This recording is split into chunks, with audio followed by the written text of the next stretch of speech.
You're listening to an Airwave Media Podcast. Welcome to the Useless Information Podcast, my collection of fascinating true stories from the flip side of history. My name is Steve Silman, and today's story is titled The Canary Funeral. And I should tell you that today's entire podcast has one common theme. Everything is about animals. Now, as a kid, I loved eating Cracker Jacks. And you may recall that on the packaging there are two characters. There's a boy dressed in a sailor suit and his dog. The name of the boy is Jack, but do you know the name of the dog? Here are your choices in alphabetical order. Was it 1, Bingo, 2, Buddy, 3, Ginger, 4, Shadow, or 5, Zeus?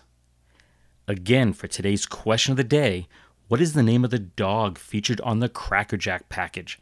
Is it 1, Bingo, 2, Buddy, 3, Ginger, 4, Shadow, or 5, Zeus? I'll let you think about those choices for a bit, and I'll let you know the answer at the end of this podcast. Now, before we get to today's main story, I'm going to take a bit of a detour today. That's because one of my students suggested that I include a secret message in this podcast.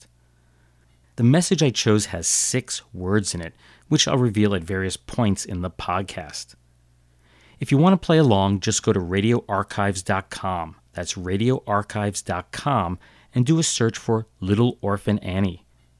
At the bottom of their Little Orphan Annie page is a link to print out the 1936 radio decoder badge. So here we go. Set your secret decoder to G15. And here's the first word in the secret message, 1422. Again, set your decoder to G15, and the first word in today's message is 14 and 22. And now let's move on to today's story that I've titled The Canary Funeral. And this is not only a great story, but it's also an excellent example of how the press can distort a story.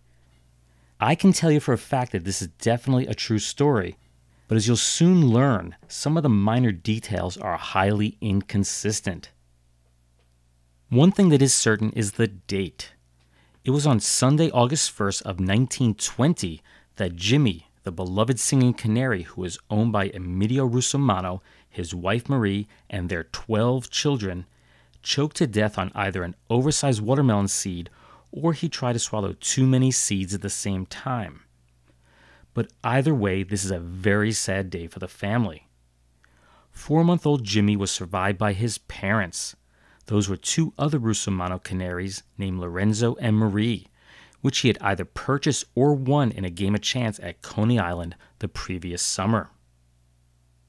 Russomanno, who was either 65 or 66 years old, depending on the source, was so saddened that Monday morning he decided not to open his cobbler shop, which was located at 5 Boyden Street in the Italian section of Newark, New Jersey. Instead, he covered the windows of his store with black crepe. Puzzled, neighborhood residents stopped in to find out what happened, and they learned of the family's great loss. That's when it was decided that Jimmy should have a proper funeral. So Russomanno went to see an undertaker to make the necessary arrangements, while the community did their share by donating whatever spare change they could. And the end result was what may have possibly been one of the most elaborate and most unusual funerals ever for a pet. A sign was placed on the cobbler's door that read, quote, "Closed on account of Jimmy's death." For 2 days, mourners lined up outside the door to pay their respect for the late Jimmy. Somber music played nearly continuously from a phonograph. As they entered the cobbler's shop in groups of 2, they found Jimmy lying in a custom coffin that measured approximately 12 by 6 inches, that's 30 by 15 centimeters, and was supposedly lined with red silk. Or maybe it was blue plush, or white velvet. And it may have been made of mahogany. Or, as the New York Herald Tribune reported, it was a cigar box that was lined with white satin and had blue satin forget-me-nots, which was then later placed into a small coffin. We get the idea. The press couldn't get their facts straight, but he was buried in something. What is certain was that Jimmy was surrounded by flowers, burning candles, a crucifix, and a sobbing Mr. Russomanno. To each person he retold the story of Jimmy and his beautiful songs, all the time wiping tears from his eyes with his white handkerchief. The press quoted Russomanno as describing Jimmy as possessing, quote, a song as sweet as the voice of Caruso.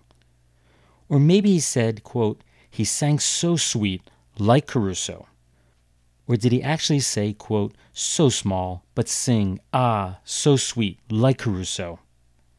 I'm guessing accuracy was not a requirement for being a good reporter back in 1920. A priest arrived and the time had come to take Jimmy to his final place of rest. I'm not sure how they did it, but 6 pallbearers carried his body to the awaiting hearse. Cobbler Russomanno took a seat in one of the 5 horse-drawn mourner coaches that were hired to transport the family to the gravesite. Leading the procession was a 12-piece brass band, or maybe it was a 15-piece band. One picture I was able to locate of the event is a bit blurry since it was on microfilm, but I was able to count at least 10 instruments. No matter what the count, they continued to play funeral dirges as the procession slowly moved through the streets of Newark. Police had to be called in as the crowd continued to grow and grow. Approximately 500 people followed behind on foot, while police estimated, get this, that 10,000 people stood alongside to witness this unusual event. Some were certainly saddened by Jimmy's passing, while others saw the humor in it and laughed. The total cost of the funeral was estimated to be somewhere between $200 and $400, nearly all of which was donated by the community. Adjusted for inflation, Jimmy's funeral would have cost between $2,300 and $4,600 today. Jimmy the Canary was interred at 42 Cutler Street. That's near the Branchbrook Park, under a morning glory vine. As his casket was lowered into the ground, the priest read passages from the life of Washington. Why? You got me. Anyway, a tombstone in the shape of a cross with the image of a canary carved at its center was planned for the grave. Now, whether that was ever done is uncertain, but I can tell you not to bother going to visit his grave. That's because urban renewal in the 1950s destroyed Newark's Little Italy. Jimmy's exact burial location has since been replaced by modern housing and lots of blacktop. Now, just to give you an idea of how wildly distorted a story can become in the tabloid press of the 1920s, let me share with you some of the facts as described by the Washington Post that's just 1 month later on Sunday, September 5th of 1920. Russomanno, whose first name is never mentioned in the story, was claimed to have been a wealthy banker. He was no longer a cobbler. And Jimmy was a famous singer. He was known throughout the community and possibly the world. It was on a hot night that the banker's son Mario fed Jimmy that deadly watermelon seed. And get this, Jimmy was buried in a gold casket that cost $1,100. The exact location of Jimmy's burial was supposedly a secret, so no one would steal that gold coffin. The procession included a 50-piece band and 50 carriages, and the total cost of the funeral, $5,000. I guess they'll do anything to sell papers. Useless, useful, I'll leave that for you to decide. Here's the second word in today's secret code. 18711. That's 18711 and 1. And now for a few words from our retro sponsor.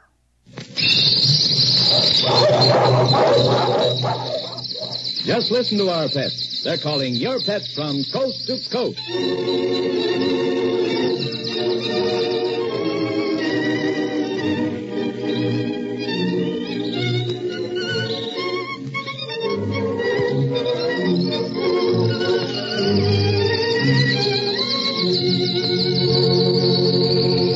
Hello, everyone. This is Jess Kirkpatrick speaking for Hart's Mountain Pet Food.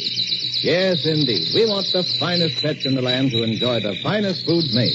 Hart's, H-A-R-T-Z, Hart's Mountain. For canaries, they bring that aristocrat of all bird foods, Hart's Mountain Master Canary Feed. And for dogs, the delicious between meal treat, Dog Yummies. Yes, there's plenty of Hart's Mountain food for all other pets, too, including goldfish and turtles. And friends, you'll believe me when I say these are real live canaries in the studio.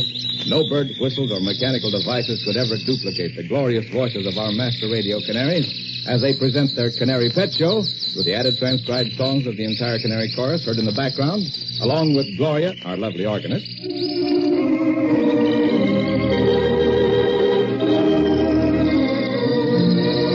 And Gene with his talking violin.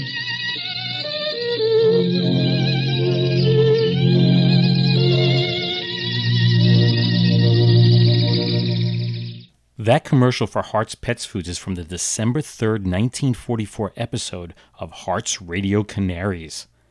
The show was on the air for about 15 years and was also titled Hart's Mountain Canary Hour and the Canary Pet Show. It ran on the Mutual Radio Network on Saturday mornings, and its main target audience was children. If you like the sound of canaries singing along with organ music, then you would have loved this show. Personally, after listening to this one episode in its entirety, I don't. While few people have pet birds today, they were incredibly popular in the past. Nearly every department store and Woolworths had live birds, and that made Hart's Mountain the largest manufacturer of pet products in the world. But times change, and today it's rare to find pet birds sold anywhere except the small mom-and-pop pet shops. And that has led to a decrease in the number of pet birds in homes today. Since Hart's Mountain products were sold almost exclusively by the larger chains, once they gave up the live pets, Hart's market share dropped. Having worked in the pet industry for over 35 years, I can tell you firsthand that Hart's was, until recently, considered a brand of lower quality and was rarely ever stocked by pet stores. Today, Hart's has both improved their product line and increased the U.S. market share. And that's because Hart's Pet Products is no longer owned by Hart's Mountain Industries. You see, Hart's Mountain Industries is now strictly a real estate owner and developer in the New York and New Jersey area. The pet product division was sold to Japan's Sumitomo Corporation in 2004. Then Japanese pet products manufacturer Unicharm obtained a 51% interest back in 2011. Oddly, Hart's Pet Products still retain their offices in Secaucus, New Jersey, so they pay rent to their former owner, Hart's Mountain Industries. And here's word number 3 in today's secret message. 263. That's 263. And now for a few totally useless yet totally true tidbits from history. It's time for what I like to call News of the Weird Past. Our first story is reported on July 22nd of 1936. It seems that Arthur Gwinner, who's a farmer in Jerseyville, Illinois, had noticed that one of his cows had not been producing her usual amount of milk each day. What could have caused this? A hormonal problem, some sort of illness? Could have been psychological? Nope, it was none of these. Gwinner suspected that the cow was being milked by, get this, a snake. So he hired a guy named Bud Skinner to keep watch on the herd. And as the cows moved towards a spring for some water, Skinner noticed a snake crawling out from its stump and elevating its head toward the udder of the same cow for a refresher. He beat the snake with a club and then he shot it to death. And our next tidbit is from August 3rd of 1965. That's when it was reported that Mr. and Mrs. John Alfelt of Baltimore, Maryland, were asleep while their apartment filled with thick smoke, and that was being produced by a faulty electric fan. Clearly the two could have died, but they were awoken around 6 a.m. by a loud banging sound.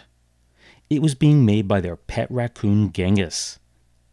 He was repeatedly hitting their bedroom door against a dresser, and that awoke the couple. The fan was unplugged and the apartment aired out. Both the couple and their hero Genghis were unharmed. And our last story for today appeared in the press on August 20th of 1974. Carl R. Gustafson, an adjunct professor at Eastern Washington State College, had been doing research on sheep being kept at the local zoo in Spokane.